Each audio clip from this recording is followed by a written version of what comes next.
sama-sama melihat rilis neraca dagang yang kembali juga surplus. Anda lihat seperti apa ini mempengaruhi kurs kita?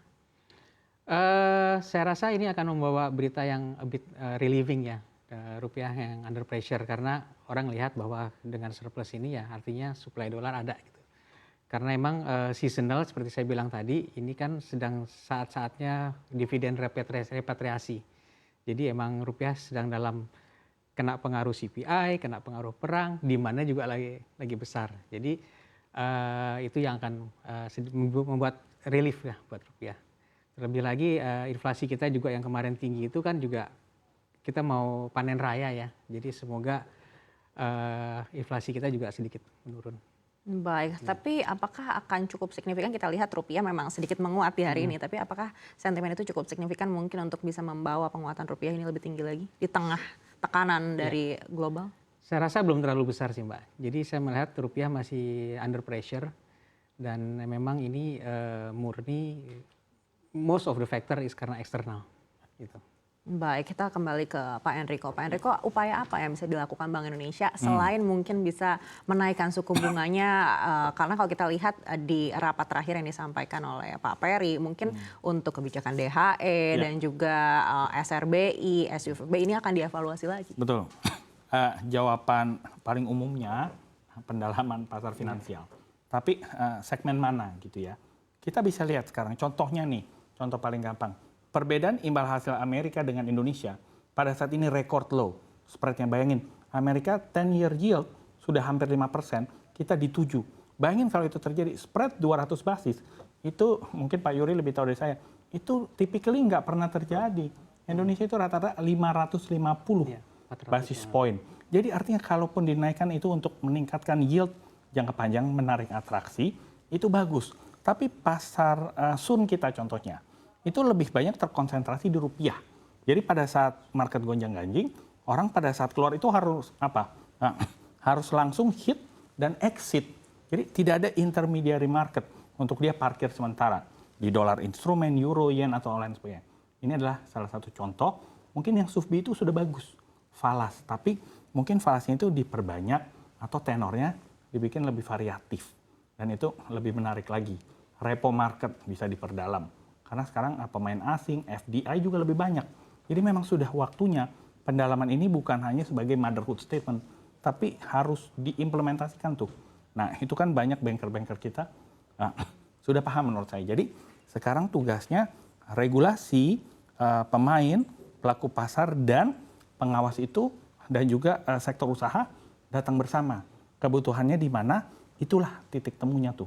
Diperdalam kebutuhan hedging, kebutuhan repo, kebutuhan interest rate swap, lain sebagainya. Itu menurut saya masih terlalu dangkal. Kita perlu tembus lebih dalam lagi. Menurut saya kalau itu dilakukan, ya insya Allah kita punya rupiah itu lebih stabil.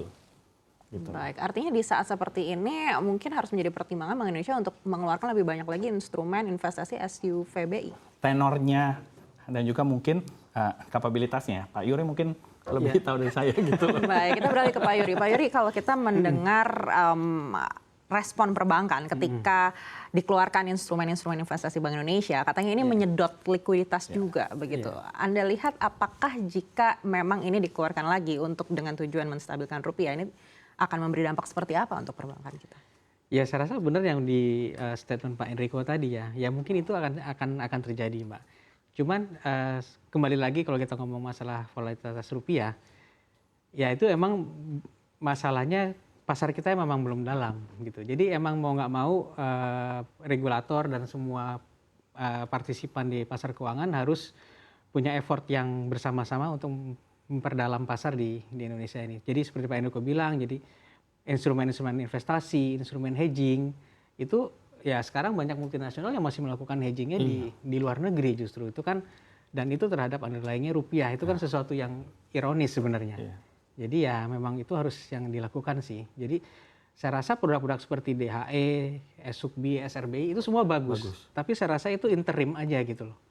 Bottom line-nya dari pendalaman pasarnya itu yang harus dilakukan, dan ya itu memang sudah jadi isu lama juga ya. Saya di pasar keuangan sudah lama, itu memang menjadi isu yang lama banget itu yang harus garap sih. Baik, artinya instrumen investasi di Bank Indonesia ini harus ditambah lagi jenisnya, atau menurut Anda seperti apa yang kira-kira akan sustainable? Ya, kalau instrumen moneter itu kan sebenarnya juga tidak boleh macam-macam ya, harus yang something yang basic. Artinya keran-keran regulasi bagi perbankan itu untuk membuka produk-produk investasi, produk-produk hedging untuk nasabah, itu yang harus mulai dipikirkan untuk dibuka kembali. Betul. Dan itu peran sertanya kalau saya ngelihat kemarin DHE dan lain-lain itu masih terkonsentrasi ini harus menjalankan bank. Padahal bank itu kan counterpartnya nasabah. Jadi nasabahnya kalau cuman banknya aja yang digarap, marketnya akan searah, Mbak. Gitu. Jadi kalau literasi keuangan di korporasi juga diajak ikut serta, itu nanti harusnya akan bisa komplement. Baik, Pak Enrico, Bapak melihat tantangannya sebesar apa sih untuk memperbanyak atau memperdalam komunikasi. pasar ini? Jadi komunikasi itu harus terbuka terus antara regulator, concern-nya apa kalau diperdalam. Misalkan jadi spekulasi berkelebihan, oke, sampaikan. Bank juga harus lebih mau, bukan cuma ngambil bola dari nasabah, tapi juga ngerti concern-nya regulator. Nah, nasabah, dia kalau bilang, oh, nggak ada instrumennya, saya parkir di luar negeri. Kalau sampai ada, you have to be responsible, parkir di sini. Jadi tiga-tiganya itu harus open communication line, dan kita putuskan bersama-sama, oke, kita akan perdalam juga bersama-sama. Jadi kalau kita maju, itu maju bersama. Nah, menurut saya itu paling efektif komunikasi. Kedua, implementasi berdasarkan legalitas yang lebih mumpuni. Dalam arti, kalau memang sudah ditetapkan demikian, itu harus dikerjakan dan sah gitu loh. Bank tidak bisa second guessing, maksudnya apa regulasi ini? Itu tidak bisa. Kalau regulasi itu A, implementasinya B, that's it. Nah, tidak ada ruang untuk keraguan-raguan. Dengan adanya clarity seperti itu, saya rasa akan maju dan itu dibutuhkan. Sebenarnya sudah cukup semuanya. Sekarang tinggal implementasi lewat komunikasi dan juga sinerginya tuh dijalanin aja. Tiga-tiganya komit ya. Regulator bilang gini, banknya gimana, nasabahnya ini. Kalau memang titik temunya sudah ketemu, dijalankan. Baik. Bagaimana dari segi fiskal? Kita tahu untuk instrumen investasi ini kan pajaknya masih cukup tinggi begitu, dan mungkin ini menjadi salah satu alasan kenapa nasabah memprioritaskan memarkir dananya di luar negeri. Silakan Pak Enrico. Oke. Kalau fiskal memang kita punya tax ratio itu one of the lowest. Jadi memang perlu ditingkatkan. Jadi memang kalau dari sisi finansial, menurut saya justru harus diberikan sedikit keleluasaan nih. Dalam arti sumber-sumbernya nggak bisa itu doang. Finansial lagi gitu. Jadi seiring dengan pendalaman, nanti mereka boleh ditambahkan. Tapi so far menurut saya harusnya sektor finansial justru didukung dulu. Gitu. Nah, kalau dari sisi fiskal, yang diperlukan adalah pembelanjaan dengan multiplier yang lebih tepat. Nah, jadi kalau kita spend sekian banyak di sektor yang tepat, dia akan muter. Itu dia akan kembali lagi untuk meningkatkan PDB kita. Dan nggak apa-apa di-taxin lagi. Jadi seiring dengan pertumbuhan makin tinggi, fiscal revenue kita makin broad. Jadi sektor finansial itu tugasnya adalah mengembangkan sebagai channel. Jadi ini butuh pembiayaan, fiskalnya harus barengan. Jadi ekonomi tumbuh kan, ekonomi tumbuh, tax akan tumbuh revenue. Jadi nggak apa-apa, itu sama-sama tuh bertumbuh. Nah, itu maksud saya harus majunya tuh bersama. Kita kan orang Indonesia. Prinsip gotong royong itu tuh kan dari dulu ada. Sekarang kenapa dilupakan gitu? Maksud saya nggak bisa sektor finansial yang ngangkat terus.